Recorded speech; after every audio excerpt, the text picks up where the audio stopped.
Today's panelists are the top innovators in their respective fields. Dr. Amy Schmurr is one of the lead scientists behind prenatal neuropeptides and their effects on memory and learning.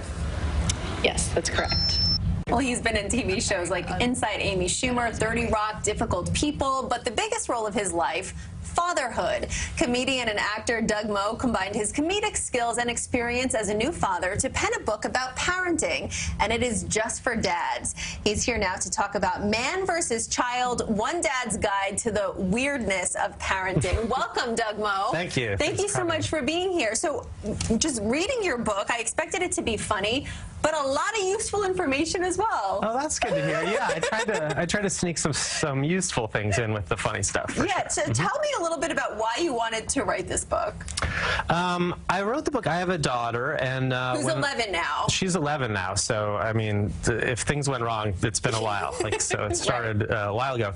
But I wrote the book when I started. Like when I was a new dad, there weren't really that many books for dads. I didn't think that were funny. In the way that there are these books for moms that are like, oh, my kids drive me crazy. I need to drink wine, you know, to get through the day. And for dads, they're more like they're kind of bro-y, or they're kind of informative but not very funny. I didn't think. I thought like dads can handle being funny now, you know. Exactly. What is one of the weirdest? Because that's part of the title.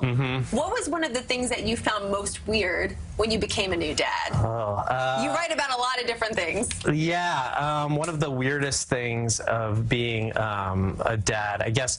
I think one of the things, you know, as a stay-at-home dad, part-time stay-at-home dad, so I think that is still very like female-centric, and so there's a lot of times that I would be like the only dad at a thing. So I was in like a mom's group. I was going to ask you about your experience in a mom's group. Yeah, I was in a mom's group, and they were great. They were really accommodating, but they sort of lied to me when I started. They said, they're like, oh, you know, you should come to this group. It's a mom's group, but there's like sometimes there's a dad there, and there was never another dad there. So there's a lot of talk about like, you know, bras and things that I have to just be like, okay, I'm a cool guy. I'm not weird. I can hang out with this. Yeah. Right. What would be what's some of your advice specifically, since you mentioned this, for stay-at-home dads?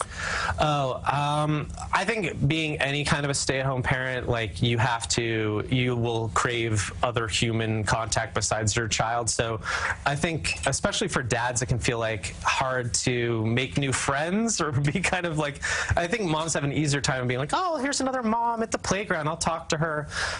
For dads, they have to kind of push through, I think, or maybe I'm just a weird dad, but I think most dads are kind of like, oh, I got to talk to these other people at the playground. Yeah, talk to them. Like, you might find out some of them are cool, and you might make some friends, which I know you're trying to get your kid to make friends, but it's important to have that human adult connection get as out in the world. Don't just stew in your apartment or whatever.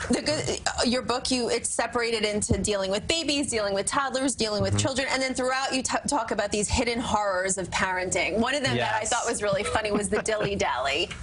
Yes, the dilly-dally. The dilly-dally is like when you're trying to get out the door to go do anything, and your kid, and you're like, or in the example I give in the book, it's like, it's time for bed, and it's like, okay, put on your pajamas, and they're like, oh, okay, and I go through an inner monologue. It was like, oh, cool, I'll throw my pajamas in the air and climb this shelf, and oh, I knocked my stuffed animal on the floor, and then, you know, and you're like, what is going on? Why aren't we out the door yet, or why aren't we to bed yet? Right, exactly. It's the constant dilly-dallying. What is the biggest advice, one piece of advice that you hope dads take away from reading this?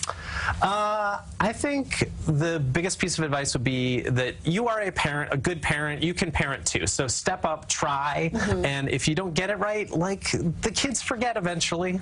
Yeah, exactly. Because you write about people think dads are dumb. They do. I think that's still a thing. And that's like a misconception that you want to try to... Some dads are dumb, but we're not all dumb. Right. So, you know, I think they get treated a little bit like, oh, they can't do. But, and then they stop trying. So anyway, try. I think a lot of dads nowadays are really trying to be a parent in the way that moms always have had to do and are expected to do. So yeah, I would just say step up and try and have fun with it. And what did your wife think of the book? I said to her a few weeks ago, I was like, did you even read my book? She was like, yeah, I read it, but I think she liked it. She hasn't yelled at me about it, so that's good. Oh, that's always good when you're in good with the wife. Review. Absolutely. Yeah. Thank you so much, Doug. We really appreciate it. And if you'd like to purchase a copy of Man vs. Child, for more information, you can head to our website, cbsnewyork.com. We'll be right back.